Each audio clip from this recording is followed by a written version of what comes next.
Nagsalita na si Mark Heras matapos itong ireklamo ng singer na si Jojo Mendez dahil sa umunoy pabirong pagbabanta ng aktor na susunugin ang bahay ni Mendez kapag naitsapera umano si Mark Heras. Biro man ito ni Mark kay Mendez ngunit tila hindi ito iginatuwa ng kampo ni Mendez. Kaya naman noong March 29 ay pinablatter di umano ni Mendez si Mark Heras. At nitong April 1 nga ay tinuluyan na ngang sampahan ng reklamo ni Mendez si Mark Heras.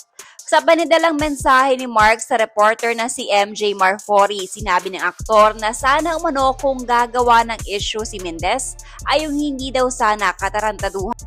Dagdag pa ni Mark Heras, hindi din daw niya ugaling manakot ng tao.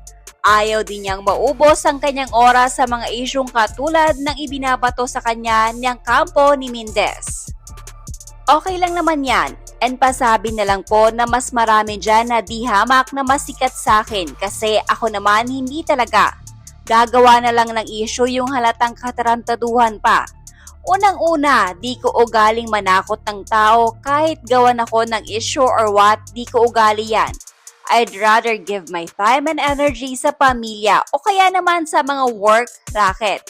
Sorry I'm the wrong guy para isama nyo or gawan nyo ng issue kasi di ko kayo papatulan.